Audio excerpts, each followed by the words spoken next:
One of my challenges as a writer is to make sure that I'm giving the reader details that the character cares about, rather than details that I care about. I'd say that's the key to world building. Jessica Anderson. You're listening to Writing Roots, brought to you by Aspen House Publishing. Welcome to another episode of Writing Roots. I am Leigh Hull. And I'm Leigh Esses. And we're going to take another dive into magic. Magic is a great thing because we talked about it in August. We talked about it in last episode. But magic is something that is so vast, so wide, that we can really talk for hours about it. So you're going to have to be patient with us. I guarantee we've cut more from these episodes than we will ever talk about it. Oh yeah. I think from our original world building episode, we cut 2/3 of it. 2/3 just to get it down to our approximately 10-minute podcast length. Having magic in your story is more than just having something that is fun and creative and different. Often the magic is a tool to get the characters in or out of trouble. It is a tool to help develop your characters. If you can do it without magic, then maybe that's better. When you are trying to create and come up with your system, what you need to think about is, what will that magic do in the story? There was a early 20th century anthropologist named Bronislaw Malinowski, and I'm probably butchering that name. It's Polish, so that gives you an idea. In his research and anthropology work, he focused on ethnology and social theory, and he wrote several books on mythology and cultures and stuff like that. One of the books that he wrote is Myth in Primitive Psychology. And in there, he explains that a lot of the magic in mythology accomplishes one of three things. It either produces, it protects, or it destroys.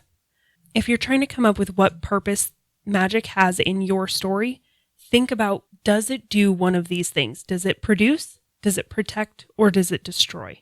And how does that work with the characters? Is it a character that has a destruction power that wants nothing more than to just put things back together? I'd say, as a reader of a lot of fantasy, I think it's fun to put yourself in the shoes of whatever the character is. And it's like, oh, with that power, I would do such and such. You've mentioned in earlier episodes about how you grew up wanting to be able to do stuff. And I think a lot of putting magic in your story is simply a fantasy fulfillment. If you go back to Hollywood in the 1930s, especially, that was the Great Depression era, you're going to see a lot of lavish parties and beautiful dresses because the people were seeking this escapism in their entertainment. And I think magic ends up playing a lot of the same role. So what the magic does specifically depends on your plot, depends on your characters. But having magic is just fun. So let's get into some of the magic specifics here. One of the best places to go is actually D&D. Dungeons & Dragons has a wonderful magic system that is inspired by a lot of cultural history magics, but includes a lot of other elements. And a lot of your target audience is already familiar with the D&D type structure. A lot of people who read fantasy also play D&D. So if you're doing that kind of thing, you won't have to spend a lot of time teaching your reader how the magic works, which works better because then you can focus on the actual story, the plot, the characters. One of the first things that when it comes to a D&D design type of magic system is that powers are sorted into different categories. And with the magic system in the book that you're writing currently, each of those types of powers is generated by a different kind of gemstone, which are parts of the source of magic. If you want to be able to do something else with it, you have to combine the gemstones. So the amethyst in your story will create any shape, but it's always made out of this magical force field. If I'm using an emerald in the story, I can make a plant appear and grow, but I can't manipulate that plant until I combine it with an amethyst. And that's when you can get a lot more of the complex, the summoning rats and other creatures, is because you're combining magic that are initially sorted. Part of why I have it sorted that way is, one, to limit myself. In my writing, I don't need my readers to know everything about the magic system and how it works for them to understand what a character is doing. I don't want to back myself into a Deus Ex Machina corner where how am I going to get out of this? Well, I'll just make my magic do something different. So I set out to limit my system, to put categories on it, to put them in little neat boxes so that I had an idea moving forward about what it can or cannot do. Those boxes really make the magic system ingestible.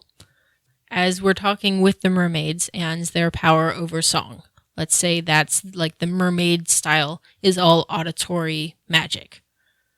Then we can explore that as we're in mermaid land. And then as we move on to the dwarves, who work mostly with rock and moving large objects in mass, you can then explore that. You don't have to information dump, well, the dwarves do this and the mermaids do this and da da da da da da. When you're sorting your abilities, when you're sorting your powers, it helps categorize for the reader. I know building magic can be fun. I know that it can be exciting because you're like, look at this new toy, this wonderful fun thing. I want it to do all the things. Putting a limit on yourself is best. If you're going to have mermaids, they probably shouldn't have lightning powers because they live in water and lightning just doesn't mix with water. So when you're creating different species and different races in your stories and you're giving them magic abilities, think about the culture. Think about what they do as a people and what magic would make sense to fit that. Another way to limit yourself as an author in your storytelling, in your magic system, is having spell components. You see this a lot more historically, where you need the eye of newt and the head of cabbage or whatever. You need these spell components in order to execute the spell. That can also give you a little side quest for your main characters to go, oh, well, we need to get this head of cabbage before we cast the spell.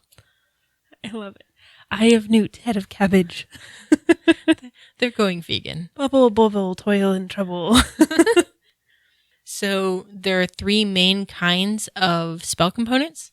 There's the verbal, so your character has to say something. This is a lot of your traditional Halloween type witches. Harry Potter has a lot of the verbal. Yes, especially early Harry Potter. And William Shakespeare, his witches, they were all pretty much verbal components. Another component is movement. You have to swish and flick. Doctor Strange, actually. Yes. His magic is all movement based. He has to do a very specific thing with his hands to create the desired effect, which is just really cool watching it in movies, but it's also a fun art experience for the comic. And then, like we talked earlier, ingredients. In D&D, you need a diamond worth 1,000 gold in order to resurrect somebody from the dead. So think about what your magic system needs to be, what kind of limits it needs to have, and then consider applying these different things, your verbal, your ingredients. Another way to limit it is spell delivery. If you are trying to affect someone else or something else, you are going to be delivering this spell. So there are basically 3 ways to do that. One is over range. I can shoot lightning bolts at you. I can be across the room or whisper in your ear. Whatever the magic is, I can do it across a distance. So if you're just going to nuke an entire room and you don't want to be in the room when it's nuked, that's going to be a ranged spell. You also have touch spells where you have to come in physical contact with another person or another thing in order to deliver that spell. A lot of your healing abilities are also touch spells because mostly as a storyteller, you want to get your healer in some kind of danger. So if the barbarian is out there and the healer is like, wait, I must save them because I am a healer, but it means I'll get in range of the arrows, that's a choice they make. It's dramatic. It's interesting. Otherwise, the healers would be hiding behind a rock and just going ding the entire time. Pretty much the final spell delivery type is ingested. This is going to be a lot of your magical poisons, your alchemy kind of things. And a lot of the ingested spells are stored somehow. So I can cast the spell and then die. Someone else can pick it up and finish the spell, execute the spell by taking it into themselves. So the final thing that I wanted to talk about when we are talking about creating magic is magical realism. Obviously, magic isn't real. I mean, I can't really push someone across the room with my mind. I wish I could. Much as But- I'd like to. Write magic in a way that people can believe that that's how it is. That's why I said earlier, mermaids probably shouldn't have electricity powers, because that would be a break in the suspension of disbelief, because people know electricity and water don't mix. So when you're writing that magical realism, make it believable, make it real, and then make it real in the world. So instead of just having ghosts in your story, give the ghosts a purpose. One of my favorite things that I've seen online is in New Orleans, cab drivers won't go to a certain area after dark because ghosts will hop in their cab, try to hail them, and never reach the destination.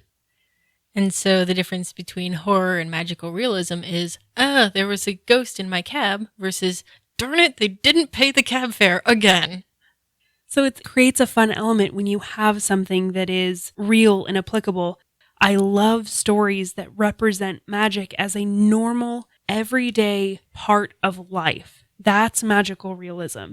Creating a system that is part of the economy, that is part of the government system, that's part of how the society and culture functions. So I think we've given you far too much to think about for this episode. So go out there and maybe design a magic system that works for your story. And until we see you next time, Write selfishly.